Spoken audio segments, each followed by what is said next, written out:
Hey everybody, I am live with my garden crime panel of one so far. Hopefully Lisa will be along soon. Let's start off with you introducing yourself and your books. Yeah, I'm Sheila. My pen name is Cecilia Peartree, and that's what I write all my mystery books under. In fact, all my books, apart from one non-fiction one I've written under my real name. And I think the reason I've come on this garden panel is that one of my books is called Closer to Death in a Garden. And I actually had to reread it to find out whether it was actually set in a garden or not. Oh, hello, Lisa. Hello. Sorry, I was frantically trying to connect. I apologise, Caroline. Sheila, I'm really sorry. I just couldn't get connected. No problem. Don't worry about it. We were starting off with an introduction to you and your books. So Sheila's just introduced herself. So do you want to introduce yourself as well? Sorry to have missed that, Sheila. Yeah, I'm Lisa Cutts. I've predominantly written police procedurals. My first 6 were police procedurals. My full-time job was police officer, detective constable. I worked on murder investigations, so that was hence the didn't have to go far for the research. And I retired last year, and I started to write cozy crime because it was, quite frankly, it was a lot more fun, and I didn't have to worry about getting all the police procedural stuff right, which was lovely. My latest one, which is why you've kindly invited me here today, is Murder at the Gardens. This is the 3rd in the series. Murder in the Village was the 1st, and Murder at the Castle was the 2nd. But Murder at the Gardens is set in gardens and in a zoo and around the surroundings of the gardens.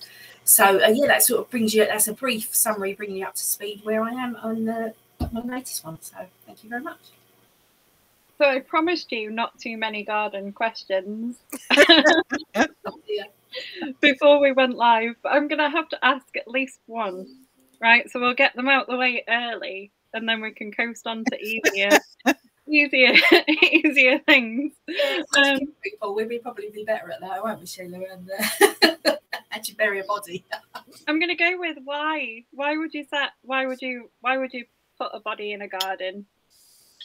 Why did you choose to do that? Well, mine was really because I wanted mine. It was set in predominantly in a zoo, but the zoo has gardens as well because I wanted all the animals in there. So the gardens were just a part of the grounds, really. But I suppose, perhaps it's just good for good source of manure. I don't know. I suppose you could probably get away with it in a garden, couldn't you? Because you could bury it and then put plants on the top and nobody would ever know it was there. Sheila? Yeah, I actually checked the book because it's about the 7th or something in the series of 24 books. So it's a while since I looked back on it. And it starts off with 2 older people going to a garden centre. So hence the garden thing. And there's a bit of garden talk.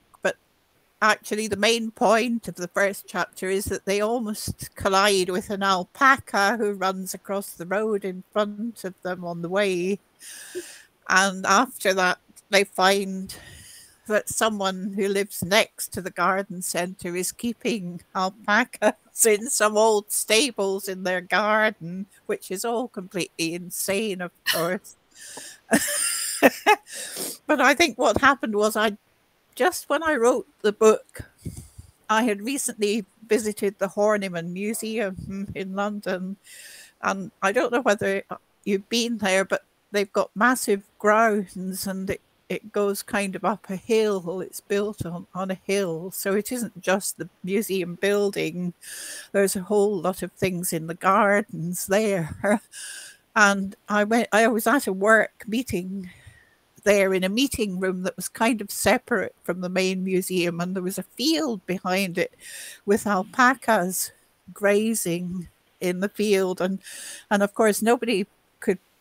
take in anything that happened at the meeting because we were all so busy watching the alpacas. So I was kind of obsessed with them at that point.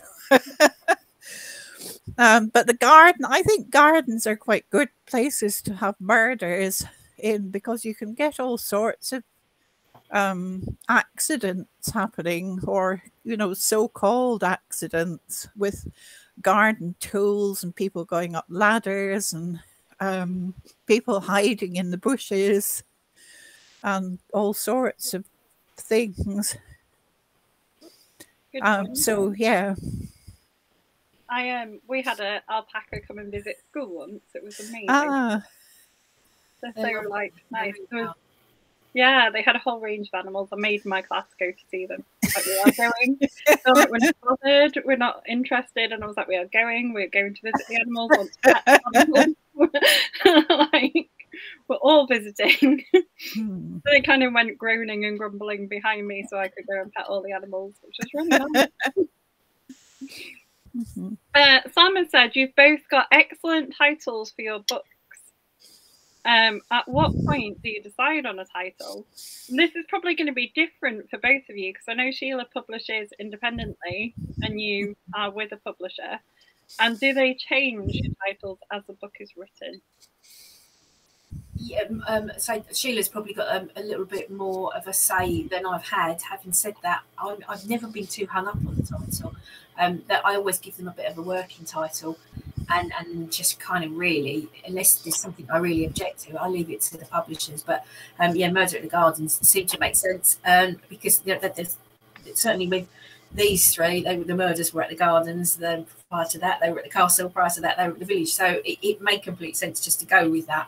And so obviously readers know it's part of a certain series. But I've always had working titles, and it's never really been something that I've worried about. That and the cover, to be honest, I've only once or twice had something on the cover where I thought, no, I don't really like that. And publishers do listen, but again, people do judge a book by its cover. So I like to think they're the experts. They know what they're doing. So I've probably got a much, much easier job than Sheila because I should think it's all down to you, isn't it? And it's your choice, I can imagine.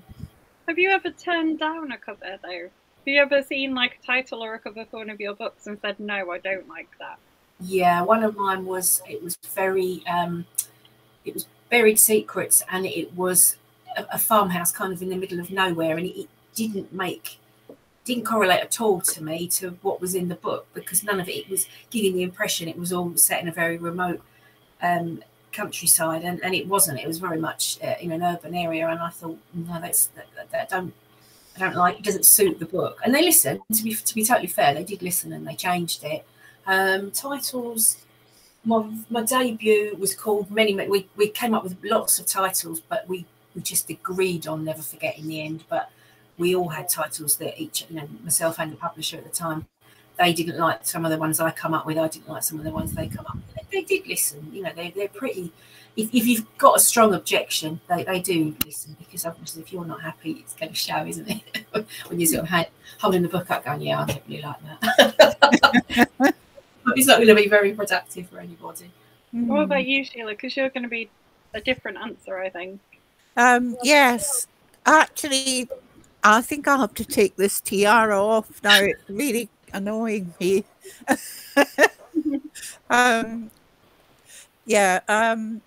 Sometimes I have the title first and then write the book around it, so to speak. And actually, I think that was what happened with Closer to Death in a Garden, because I had this incorrect poem in my head. That's actually something like "You're nearer to God in a garden than anywhere else on earth," except that I thought it was closer to death. So that after I'd thought of that and thought of the garden centre and the alpacas, then I just wrote the whole thing from that. And so that happens sometimes, and then other times I won't think of the title until the end. In fact, one of my books is called Unrelated Incidents because because even as I approached the end, I couldn't see how the whole thing joined up. And yeah, sometimes I try and use alliteration or something, or like my latest one is the 24th in the series, and it's called Criminal Classes. But that was quite an easy one to think of because it's set in a college. So picking up on what you were saying about writing like around a title, for both of you, do you know who's done the crime as you start writing? Do you have like a proper plan, or do you kind of work it out as you go? I've done both. I when I first started, because I didn't really know what I was doing, I just made it up as literally as I went along, and I did often change who the murderer was because I thought, well, it's probably a little bit obvious, but then of course you've got the problem of going back and making sure everything fits. So I did that a few times, and then a couple of times after, because you obviously learn as you go, I then thought, right, okay, don't keep changing that because you're making it really hard work for yourself. And I was working full time as well at the time, so it was very difficult to try and fit everything in. And I've now got to the stage with my current publishers, it was quite a tight schedule, and it was 3 books. They came out within a year of each other, well, between August and April. So they needed a plan. They needed to know what I was writing. So I did, for the first time ever, sit down and do quite a structured chapter outline and synopsis. And actually, it's now the way I'll do it, because it saved me so much work in the long run. I was just rewriting draft after draft after draft, and I thought, you're actually not saving yourself any work. But everybody's different, and whenever you listen to any author speak, some will will make it up literally on the hoof, others will do meticulous plans, and some do a bit of both. What about you, Sheila? Are you? Yeah, I don't usually have an outline because I'm quite, this may seem a bit odd, but I'm quite lazy, and so if I write down an outline, then my brain sort of thinks I've written the book. And so I can't be bothered writing it because I've got to write it and discover what's going on at the same time. And in one case, I had one character in mind as the villain, and when it got to the 3rd last chapter or something, I completely changed my mind and made someone else do it. So it's a bit hair-raising sometimes writing without any outline. I usually have an idea for the ending. Maybe not necessarily who was the villain exactly, but there could be a few different possibilities or something. I think it's more interesting as well, do you, Sheila, when you make it up as you go along, because you're surprising yourself. And I think if I'm surprised, then the readers hopefully are going to be surprised. But yeah, it does. I think it does make you a little bit I think a bit blinkered, because you think, well, actually, I've already written this outline, like you said, and then you think, yeah, let's cheat. Yes, although occasionally I've had to stop in the middle and make a chapter outline. Sorry, the cat just jumped over me. Yeah, because I get completely lost and really have to go back and see where I was heading in the first place, if anywhere. It is. I turned around earlier because it was raining where I am. Oh. Just as I optimistically put my washing out. What's the weather where you guys are? It's not too bad here. I hope your washing doesn't get too wet. Yeah, I hate people who say we need the rain for the garden, but actually we do need some rain for the garden here, because I've been too lazy to go and water some things that need watering. Yeah, I've had a few plants die on me this year. Oh dear. I'm looking at the rest of the questions. So, yeah, there's a question about your experiences publishing. What made you both decide to either self-publish or look for a publisher?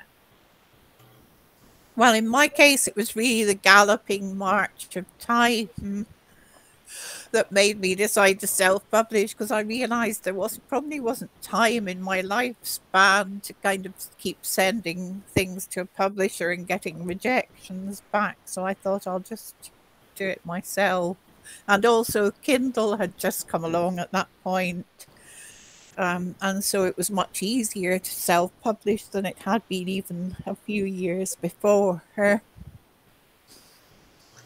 I've looked at self-publishing and admire anybody who does it. It looks and seems incredibly hard work because you're doing everything yourself. I was extremely fortunate. I started writing, entered a competition, and the publishers who ran the competition, much to my astonishment, I won the competition, and then they offered to give me a publishing deal once I'd finished the first draft. So I did kind of almost fall into it, and I have thought over the years I'd love to self-publish, because I think you, as we were saying about covers, as you asked Caroline about, how much control you have over it, I think it would be lovely to just be your own boss, but you have to do everything. And because I've been working, I just didn't have the time. Now I'm sort of semi-retired. I'm still working, but not full-time.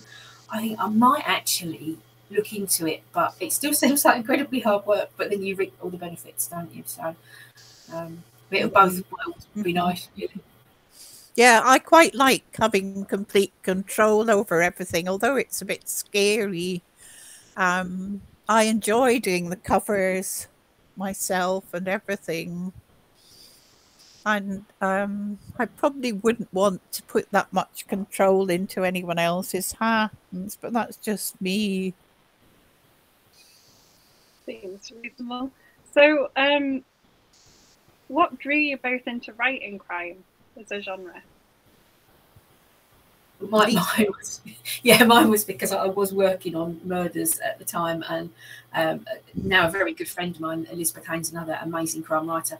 We happened to meet because we worked in the same building. It was a complete coincidence, and I happened to read her book, and she encouraged me to write. And I thought I'd always loved English and writing and reading, but I thought, what can I write? I don't really know where to start. And because I was investigating murders for a living, I thought, well, a fictitious version of what I'm doing would actually be, it would save me doing the research. And of course, crime's so popular that I just happened to pick the right genre, really, for popularity wise, and that's been that. I have thought about writing other in other not cozy crime, romance or something, but I just don't know that I have got that in me. I don't know.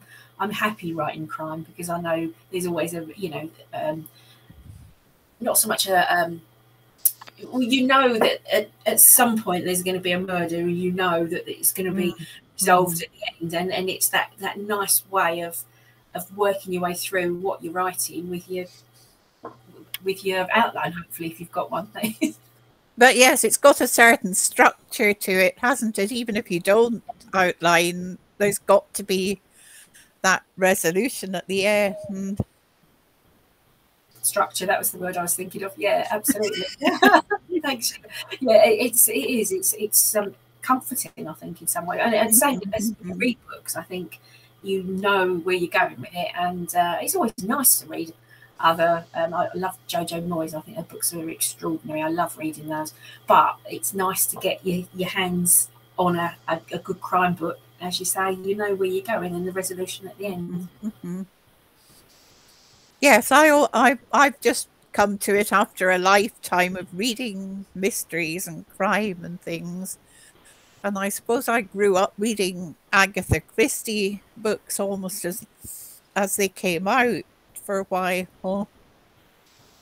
And I've read all kinds of crime and mystery books in my time, but I've got much more averse to violence and things as I've got older.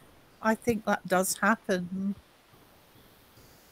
Yeah, I agree with that. I don't like really gory books. I don't write them, and I don't really like reading them. Some people love them, and that's great, but it's not something I particularly enjoy. I don't, too much violence just makes me put down a book, and I do love reading cozy crime as well, and I think that's why I thought I'd go down that route, because it's a bit more well, this, you know, the dead body is almost kind of, you know, superfluous, isn't it? Really, it's often about the character and the setting and what they're doing, rather than who's been murdered. And there are, as you know, there are certain rules in cozy crime as to how you can and can't kill people. It can't be too graphic, it can't be too gory. And I thought, actually, I like that. I think that's quite good. And as a reader, I like it. So as a writer, it does make life a lot easier. Yes, I often almost forget there's supposed to be a murder in the book, because I'm kind of catching up with the characters and so on. Because once you get into a series, you just, sometimes I just start and then the characters kind of write it themselves, which is a silly thing to say, really, but that's what it feels like sometimes. So for someone new to both of you, introduce us to your characters, like your main characters in your book.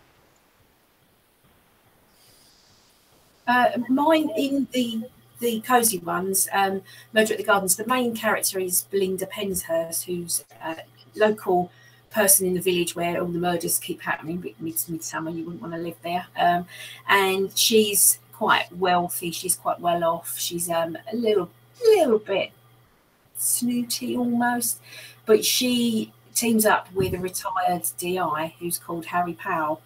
And Harry is my only character who's been in all the books. My first two were written from a woman detective's point of view, and it was all about her working on murders, investigating murders. And Harry Powell is in both the books. He's a sergeant in there, and they involve Nina Foster. And I wrote those couple of books, then moved to write 4 in a different series, where I moved Harry, who was, say, the DS, I promoted him, moved him down to the coast a bit, down to sort of Folkestone, around that area in Kent, and he put him in charge of a murder team. So although he wasn't the main character, he was the only one who was constant throughout the whole series. It wasn't ever supposed to be like a Harry Powell, but he was probably my favourite character that I created after Nina Foster. She was a little bit more down to earth, and she was a DC, whereas Harry, being a DI, he was a couple of ranks higher than her, so he could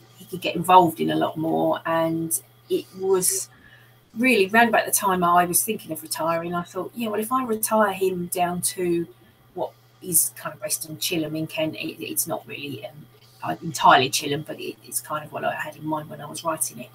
Then I could retire him, and he was going to be my main character.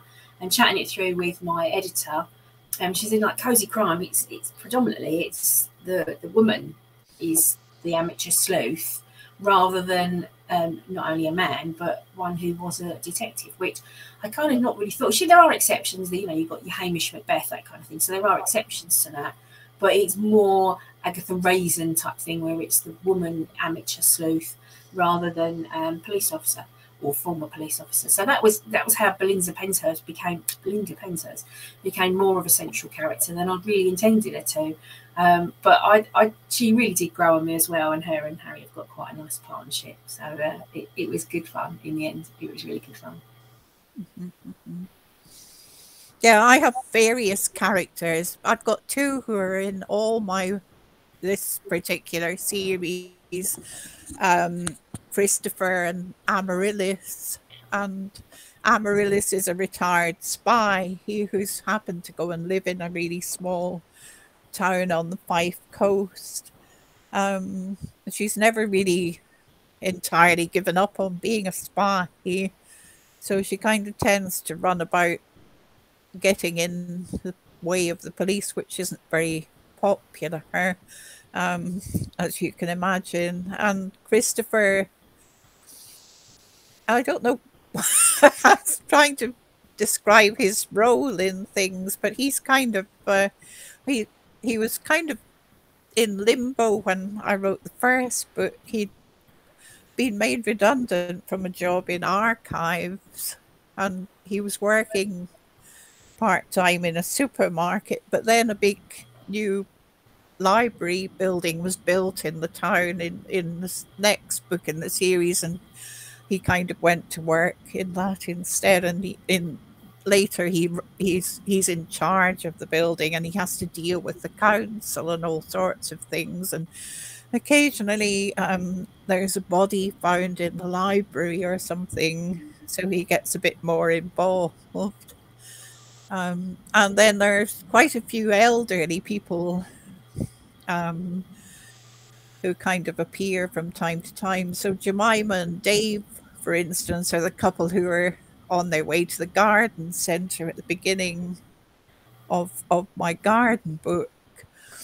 And in fact, Dave is taken ill in the garden centre, and the garden centre manager, who isn't a very nice character, says, "Oh well, you're closer to death in the garden." And Jemima gets very cross with him, and so they kind of mill about, and every so often one of them will have a turn at being a point of view character in the book, so you find out a little bit more about them. So and sometimes they acquire a dog or a cat or something who becomes a character as well. Well, sounds a bit random, really. What would be the best place for anyone to start reading your book? For me, I suppose it depends whether you like police procedurals or cosy crime. If it's cosy crime, then I'd say Murder in the Village was my first cosy crime. Don't have to read them in order, but you know, if you want to, then it would make more sense to start at the beginning. If it's police procedurals, then I'd either say Never Forget, which was my debut one. So that's all written in the first person, so that's not everyone's cup of tea, but either Never Forget or Mercy Killing was the first in my police procedurals, mainly featuring Harry Powell, and that was it starts off giving nothing away because it's right at the beginning, the murder of a paedophile, and it's then the solving of the murder and what he'd been doing and who was involved with him and who he may have upset and who was out to get him. And for you, Sheila? Well, I've got the series of books, the Peartree mysteries, a series of 24, and I suppose they're cozy mysteries. And then I've got a series of 1950s sort of thriller type books that hardly anyone reads. And then there's a newish series about a museum curator called Max. You could start at book 1 of any of those, really, although actually I don't think book 1 in my main series is the best one in the series. It's probably kind of a bit, I don't know what the word is. The characters aren't really developed, and you could plunge into the middle if you wanted, because each book is a kind of standalone in the sense that the current mystery is wrapped up by the end. But I know some people like to read the complete thing right from the beginning. I'm a bit of a purist, I've got to admit. I do like to start at the beginning of a series. Sometimes you can't when you do the author chat. Sometimes you get sent a book, or you have to interview someone about like their most recent book, and you have to start kind of further on. And I really don't like it because I always want to start at the beginning. But yes, actually, I don't really mind as a reader. I quite like not having everything explained to me. So I don't mind going in the middle and wondering who all these people are. Yeah, I don't mind that either. I quite like just to pick up a book and like you say, and then if you've enjoyed it, as long as you don't give too much away, you can always go back and start. Most readers, most writers do cover that, and their editors, but give the reader enough that they know what you're reading, but too much that it would put them off reading a previous book. Yes, I think having a series of 24, I've occasionally had to have spoilers in some of the later ones. So the one I wrote before the latest one, which was a Christmas book, had a plot that you would have had to read at least one of the earlier ones to understand. But I think a lot of my readers have read the whole series anyway. So I didn't really stress out too much about that. Well, if you're going to start reading a series, you're probably not going to start at book 24. No, are no. You're going to jump in midway. No, it was just that someone in book 23 was in prison for a crime that they committed way back earlier in the series. So that was a bit of a, but I don't think that was a problem seriously. So what have you read this year that you've really enjoyed? What's been your top reads of the year so far? I'm asking everyone. I'm just getting book recommendations. Yeah, I've just read Susie Holiday, S.J. Holiday's The Lingering. That was really good. I just put that back on the shelf yesterday. That I've very, very much enjoyed. Trying to think what else I've read. Selena Stibb, I've read hers as well. Oh, and I tell you what's fantastic is I can't think of the first in the series, but Steph Broadrib, Deep Down Dead, I think is the first in the series. I've read several of them. If you like crime, Steph Broadrib's is absolutely brilliant. I love her books. So yeah, that's a few of them I've read this year. I'm stalling for time because I can't remember now, so I'll let you talk while I think. No, I can't remember. I don't remember books that I read so much, but actually I've read some fantastic. I've listened to some fantastic audiobooks, especially the ones by Andrew Taylor, which are set in the in Restoration London. The first one is The Ashes of London, which is just after the Great Fire, and then there's a whole series of them. So I've been gradually working my way through these. I think I didn't start till this year, but it may have been the end of last year or something. So I've got to about book 5 in those, but they're quite long, especially on audio. But I've really, really enjoyed them. Audiobooks are great because I know lots of people who do gardening as well, or they go for a run, or they're driving. Yeah, it's a good way to read. Yeah, I do knitting. Yeah. Yeah. Mm-hmm. They stop me going to sleep after lunch. It can be a good thing. It can also be a bad thing. You just want a little snooze. Are both your books available on audio? Yes. Yeah. Oh, sorry. Yeah, mine are. No, I keep thinking I should do something. In fact, I've sometimes wanted to try and persuade my younger son to read them on audio for me, because he's got a really nice voice and he's just got a bit of a Scottish accent, but not one of the really broad ones. So I think he'd be perfect for it, but it would be an awful lot for him to take off, and I'm not sure he'd have the energy or the time. Maybe if you did one to see.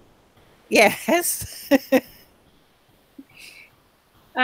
got a comment from Donna here. She's caught a bit of it, but she's going to come back later to listen to the rest because she's at work. Ah. Bless her. Yeah, bank holiday working. Yeah. Ah. And at least you can listen to things at work, Connor. I have to be completely absent from my phone and stuff when I'm at work. I don't think I could actually have listened to anything at my work, but because it would have just been too distracting, because I had to think a lot. You've actually been asked about your previous careers and how they've affected how you've written. You've touched on it, Lisa, with your career in the police. So how long were you in the police for? I was in for 25 years. I won't bore everyone to tears with the police pension, but it was kind of go when I did, or retire when I was about 104, and I thought, no, actually, I think I'll go now. But I've gone back to, I'm still working for the police, but part-time. So, yeah, it's given me a lot of things to write about, although I only ever do a fictitious version of it. It's never the actual murders I've worked on. Yeah, well, I've had it's been a long time since I graduated, but I had a history degree in about 100 years ago, and then for some various reasons I actually didn't do anything with it, but I got a job as a computer programmer unexpectedly, and worked in that for about 9 years, and then I had a break to have my 2 kids. And then when I went back to work, I couldn't get a job as a programmer anymore because all the programmers by that time were men of about 20 or something. And I got a job working with a database in an art gallery, in the National Galleries of Scotland, in fact. I don't think I've ever written about an actual art crime or something.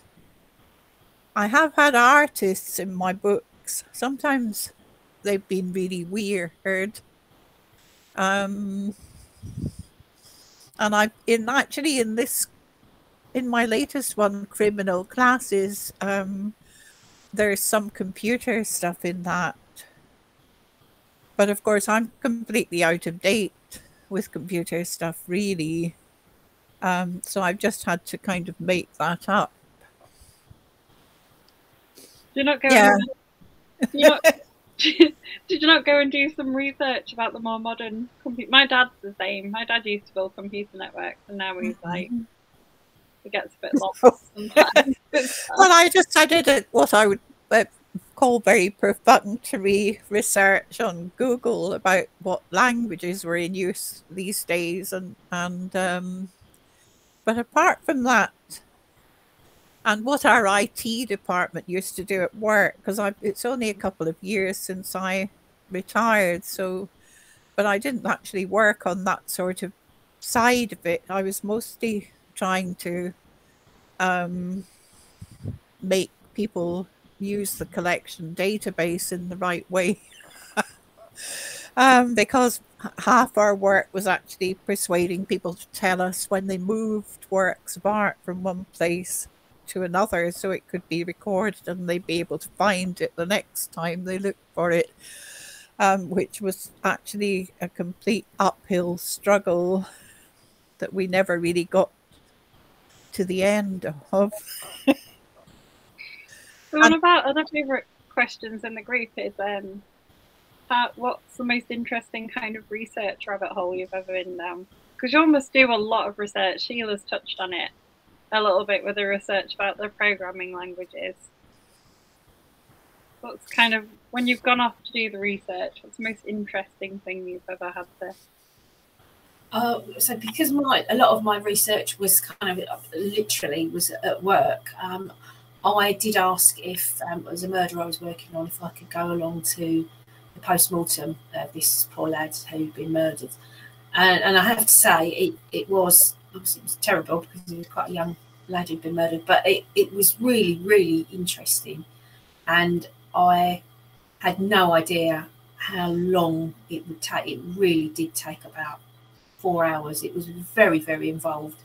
And it was quite comforting, really, because they were so very, very respectful. And I don't think television programs really make it crass, but it is all a little bit, let's have a chat over the body. It was extremely clinical and professional, and he was just treated with so much dignity. It was really nice to see. It's probably not the right word. Comforting to see that, and it was good that I could go along and get that first-hand experience, and it was something that I did. I completely changed the circumstances of the person dying, and I made the victim a woman, so I completely changed everything, so it would never be recognisable who I was talking about. But it was just great to have that authenticity in there, and I was really very, very fortunate to be able to. And I was quite upfront as well with the Detective Chief Inspector when I said, "Can I come along to the post-mortem?" And he stared at me and said, "Is this research for a book?" And I said, "Yes," because if I lie, I'm in lots of trouble. So he knew exactly what I was doing, and he could have said, "No, you can't." But I like to think he trusted me enough not to just take, you know, the same circumstances and write them into basically a story. That would be hugely disrespectful. Goodness, that must have been quite harrowing in a way. But I suppose it sounds as if you were kind of satisfied at the end that it was there was a purpose in doing that. It was. It wasn't really. I mean, because it's done so professionally and everybody is extremely mindful of what they're doing, and they're all there for the same purpose, to capture the evidence and find the killers in this case, but to find the killer and to secure the best evidence. It was just done in such a way that everything there was checked and double checked, and it was bagged and rebagged, and one person would be seizing it, passing it to another, and it would be done in such a very constructed, professional way. So, you know, when you kind of see these things on telly or when you read books where it's all a little bit, you know, oh, this fell out of the evidence bank. No, it didn't. You know, it's not going to happen. But I appreciate why people do that. It's a bit of artistic license, isn't it? But yeah, I didn't find it at all harrowing. I found it fascinating, which is a little bit sad to say, but it was fascinating. It really was. And, you know, a very, very long few hours, but it's definitely worth doing. Yes, actually, while I was thinking of things I'd researched, I realised that I actually had to research something that was more or less connected to my job in an art gallery, except that it was in a museum, because in my other series, the one about the museum curator, I wrote a novel. It's the middle novel of 3 in the series at the moment, whereby a stuffed capybara went missing on its way either to or from a place where it was being conserved to make it fit to stay on display. And I realized as I started it, because I'd already thought of the title and the kind of scenario by then, that I had no idea how actually, although I'd seen capybaras at the zoo, because the zoo is quite close by where we live, I had no idea actually how big they were and what sort of crate you would need to transport them in. And so I was online, and then while I was online looking at that, I looked up some things to do with taxidermy, but I really, really wished I hadn't looked them up. Oh. But I didn't have to put them in the novel, luckily. But I just had to get some idea of how big the capybara was and how big the crate was, because at one point it was thought that there might be a murder victim who'd been put in the crate instead of the capybara. This story is sounding even weirder than it really is when I describe it. But actually, some of my art movement knowledge came in useful when it came to things like sending it out for conservation and working with crates and things. Sam has obviously just Googled the size of a capybara because she said they're surprisingly big. Look at this, she's watched the chat and just gone away and like, but I would have done that exactly the same thing. She's asked if you watched any good shows lately. She said Stranger Things was brilliant. It was brilliant, but it gave me nightmares. Our father was deeply disturbing. We've only just picked up on Stranger Things. We're really late to the party. We literally, about 3 or 4 episodes into the first series, but loving it. I think it's brilliant. And the one we really watched, probably half the world did, Squid Game as well, quite gory, quite, having said I don't really like gratuitous violence, I just found it fascinating what people would do for money and the things they would put themselves through. So yeah, they were probably that was probably my top watch of last year. I'm trying to think of anything else we've watched this year that we've really enjoyed. There's loads out there, isn't there? There's so much at the minute, so much brilliant television. Yeah, I can't watch crime things late at night unless they're Midsummer Murders or something. I think my favourite crime things to watch over the last year or two have been true life things. So there was a really good one about a very complicated major art theft in somewhere in America. I think it was in Boston, and the way they tried to track down the stolen paintings and their speculation about who had stolen them and why, and why the mafia, for instance, might want to get their hands on stolen paintings and things, and that was really interesting. And then the other one like that, not like that really, was the little mini docudrama, I suppose it is, about the Salisbury poisonings. They were both really interesting. There is some good, like, true crime stuff, isn't there? Has there ever been any TV interest in either of yours? Your book? I did for my debut. Never Forget was optioned, and it was by the same firm who made Midsummer Murders. But unfortunately, like a lot of these things are, it just they optioned it, they re-optioned it, and they just said, "Oh, no, we're not going to do it." It happens a lot, but it's very exciting when I thought it was. Yeah, it would be. It would have been brilliant, but no, it didn't happen in the end. What about you, Sheila? No, I don't think mine are in that kind of league, really. Well, I think it's, if you're self-publishing, it's probably quite hard to get the attention. It's possible when you publish, but if you've got an agent and yeah, but if you're doing everything yourself, it must be incredibly difficult to find. Yes, I expect it needs some follow-up and some contacts and that kind of thing. Although sometimes you do hear about people who've just made stuff because it's like a book they've picked up somewhere, and then they really enjoyed it and like followed it up that way. Oh yeah. Well. I've heard about. I think, was it The Martian? I think that was initially self-published, wasn't it? I think the film. Is it Matt Damon? I'm sure that was a self-published book to begin with. I probably got that completely wrong, but yeah. So it obviously does happen from time to time. Yeah, there must be examples of that.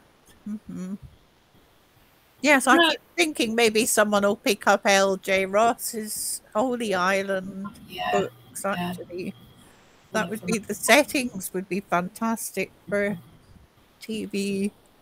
Although maybe quite hard to film on, because Holy Island is not like the easiest to get to, is it? It's quite small.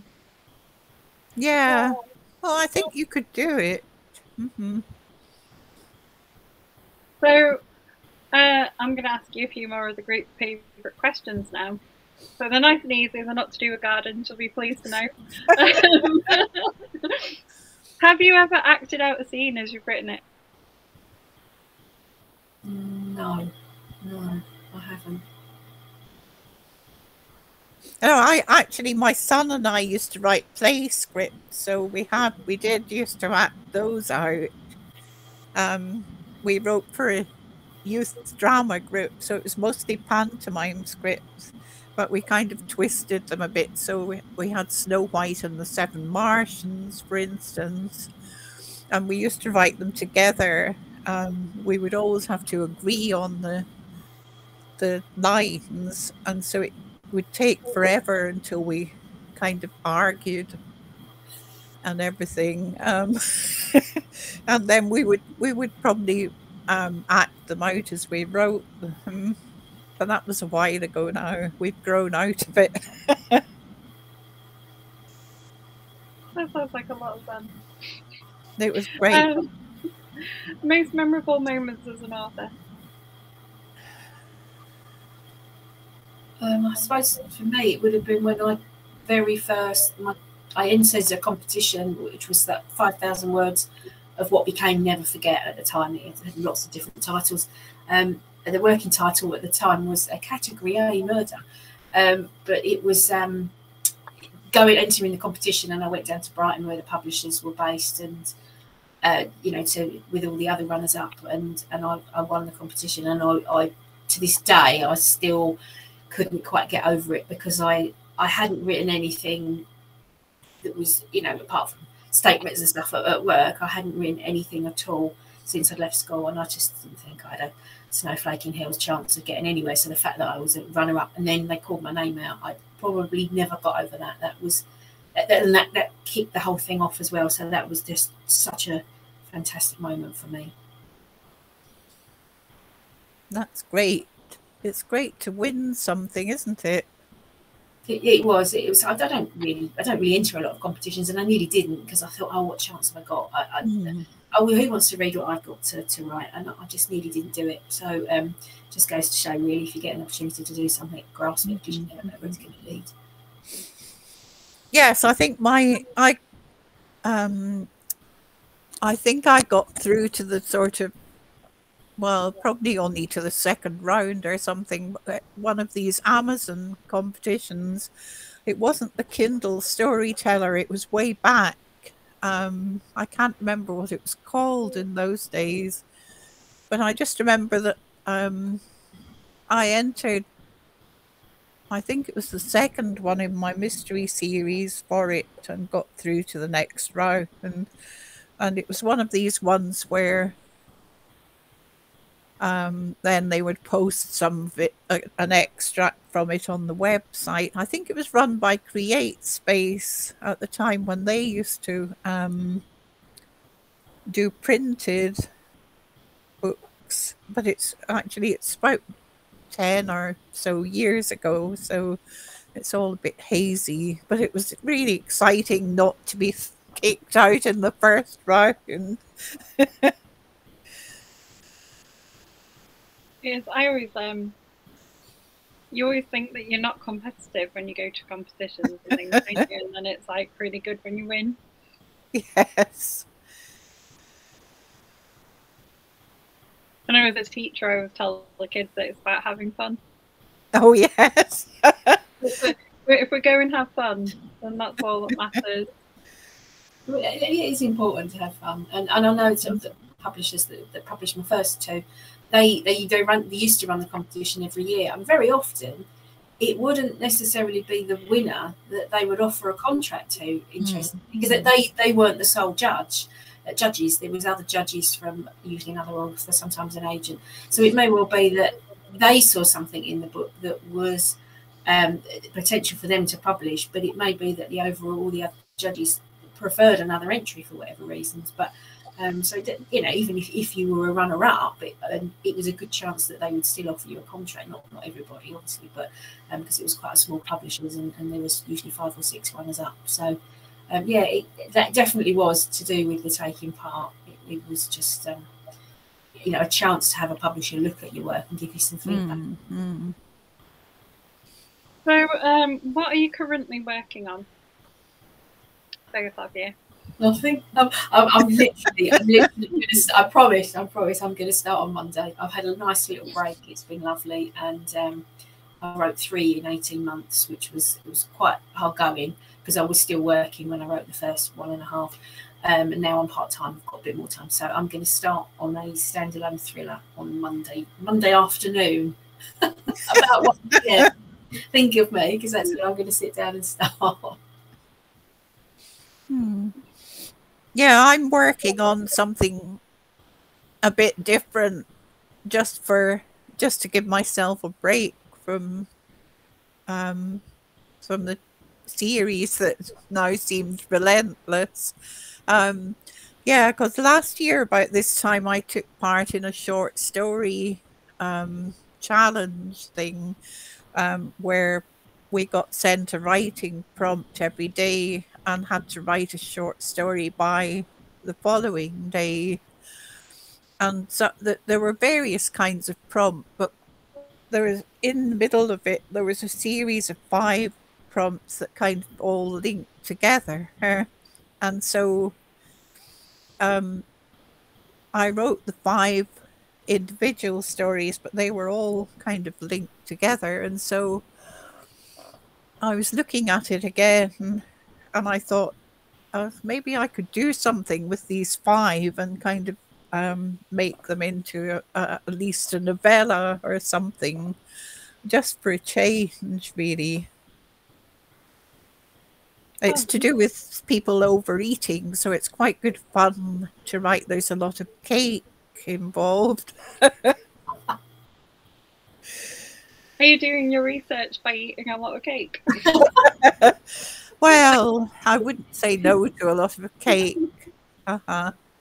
Actually, my series characters are always eating donuts. They absolutely, you know, their cholesterol must be through the roof. Do you give like your series characters sort of food and drink things that you enjoy as well? I was just thinking, we had Mike Craven on earlier, and he was saying like his main character drinks this particular brand of beer. Oh yeah, I can offer with it. So do you have like your main characters sort of eating something? Well, actually, if I'm writing and feel hungry, that's really when they go and buy some donuts. I do quite like donuts, I must admit. And then another time, for instance, they would go out and get fish and chips or something.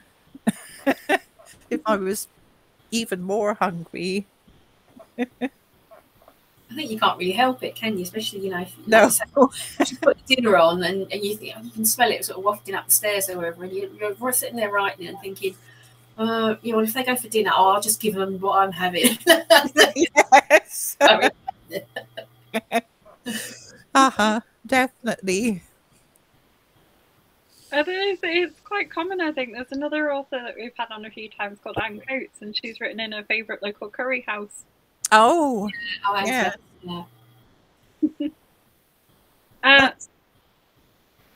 Yeah, Sam said thank you for a great hour. She reckons Mike Craven's due a few free spun golds for all the sales he's made. Pushing the beer. Maybe he'll get a crate of free beer off them. You might get donuts next. Yeah.